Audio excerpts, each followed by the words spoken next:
आज हम चीन की महान दीवार के बारे में चर्चा करेंगे। चीन की महान दीवार के बारे में कौन नहीं जानता? यह दुनिया के सबसे अधिक आबादी वाले देश चीन में स्थित है। यह दुनिया के 7वें अजूबे में से एक है।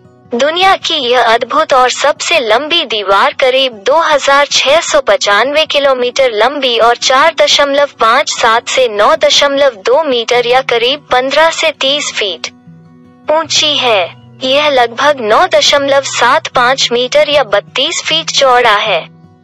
दुनिया भर से पर्यटक चीन की महान दीवार को बड़ी बेसब्री से देखने आते हैं। आसमान से ऐसा लगता है जैसे कोई बहुत बड़ा सांप रेंग रहा हो।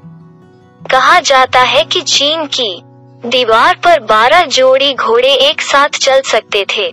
दीवार का निर्माण 5वीं शताब्दी ईसा पूर्व से 16वीं शताब्दी ईस्वी तक चीन की उत्तरी सीमा की रक्षा के लिए किया गया था। काम 221 बीसी में शुरू हुआ और इसे पूरा करने में लगभग 15 साल लगे, जो ईंट और पत्थर से बना है। इसी तरह की कई दीवारों का निर्माण इस समय के दौरान किया गया था, लेकिन सबसे प्रसिद्ध चीन के पहले सम्राट किन शी हुआंग के तहत 220 बीसी और 200 बीसी के बीच बनाई गई दीवार है। चीन की महान दीवार दुनिया की सबसे बड़ी मानव निर्मित संरचना है। महान दीवार के निर्माण का उद्देश्य और इतिहास। सवाल यह हो सकता है कि आपको इतनी बड़ी दीवार बनाने की जरूरत क्यों पड़ी? इतिहास हमें बताता है कि उस समय मंचूरिया और मंगोलिया के खानाबदोश डाकू चीन के विभिन्न हिस्सों पर हमला करते थे और विभिन्न नुकसान करते थे। इसलिए चीन को डाकुओं से बचाने के लिए इस दीवार का निर्माण किया गया था। 246 बीसी में चीन कई राज्यों में विभाजित हो गया था।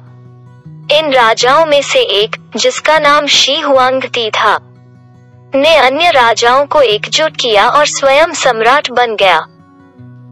चीन के पहले सम्राट राजा शी हुआंग ने सबसे पहले इसका इस्तेमाल किया और अपने साम्राज्य को दुश्मन से बचाने के लिए एक लंबी दीवार का निर्माण किया।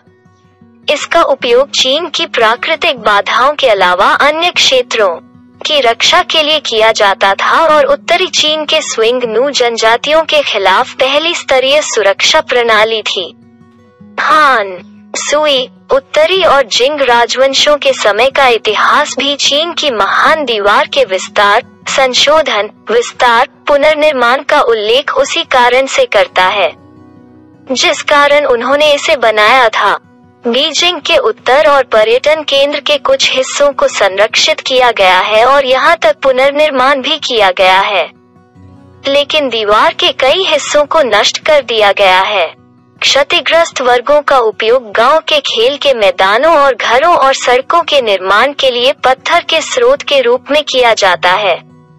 तोड़फोड़ से दीवार के कुछ हिस्से भी क्षतिग्रस्त हो रहे हैं। दीवारों के पुनर्निर्माण के लिए कुछ हिस्सों को नष्ट कर दिया गया था। विकसित पर्यटन क्षेत्रों के निकट पुनर्निर्मित क्षेत्र पर्यटन उत्पादों के विक्रय स्थल बन गए हैं। दीवार में नियमित अंतराल पर अवलोकन पोस्ट हैं, जिनका उपयोग हथियारों, घरेलू सैनिकों को स्टोर करने और धुएं के संकेत प्रदान करने के लिए किया जाता था। सेना के ठिकाने और प्रशासनिक केंद्र लंबे अंतराल पर स्थित हैं। महान दीवार की सीमाओं के भीतर सेना की इकाइयों का संचार, जैसे कि सुदृढ़ीकरण और दुश्मन की गतिविधियों को सतर्क करना, महत्वपूर्ण था। आसानी से देखने के लिए पहाड़ियों और अन्य ऊंचे स्थानों पर सिग्नल टावर लगाए गए थे। चीन की महान दीवार के बारे में 10 आश्चर्यजनक अज्ञात तथ्य। चीन की महान दीवार के बारे में हमारे आश्चर्य की कोई सीमा नहीं है।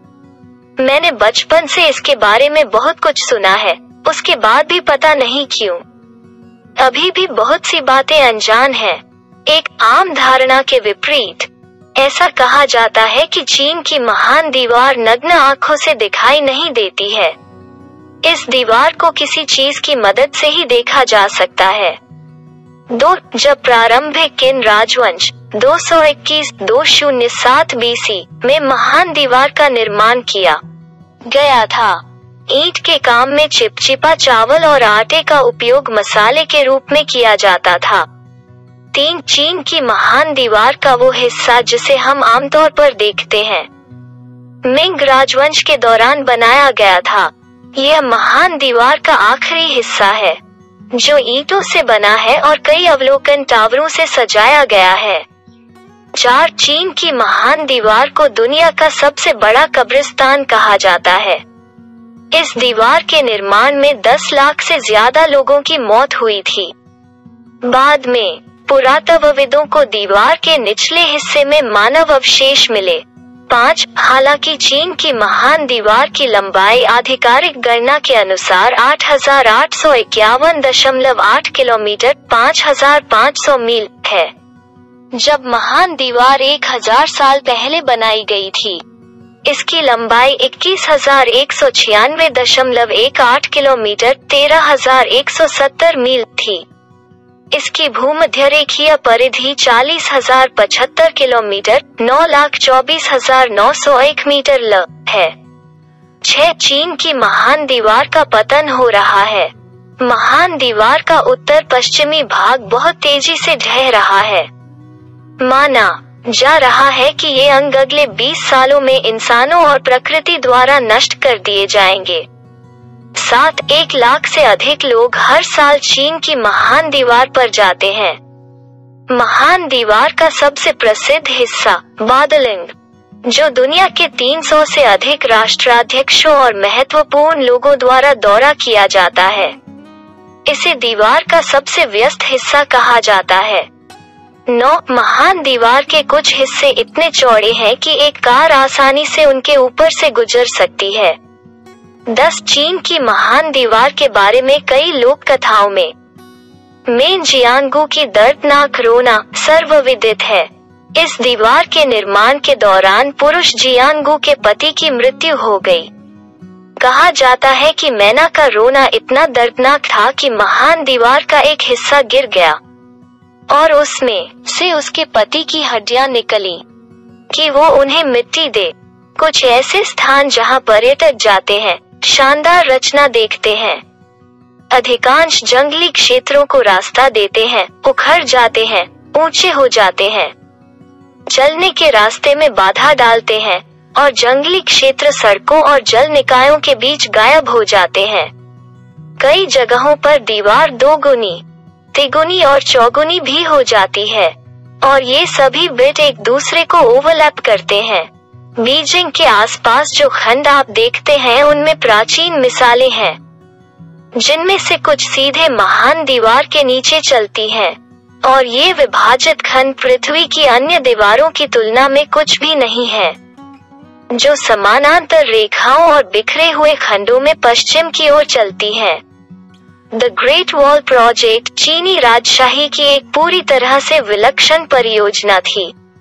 यह दीवार दुनिया को उनकी संपत्ति और इंजीनियरिंग कौशल दिखाने के लिए बनाई गई थी। कई लोगों ने शिकायत की।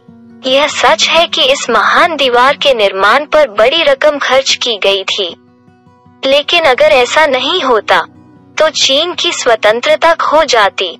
यदि बाहरी शत्रुओं से यदि इस दीवार की सफलता और विफलता की गणना चीन की रक्षा के संदर्भ में की जाए, तो यह देखा जा सकता है कि यह महान दीवार एक सफल परियोजना थी। जैसा कि पहले उल्लेख किया गया है, ऐसा नहीं है कि यह दीवार हमेशा बाहरी से सुरक्षित रहती है दुश्मन, लेकिन फिर भी इसने नुकसान को कम किया और दुश्मन को रोक दिया।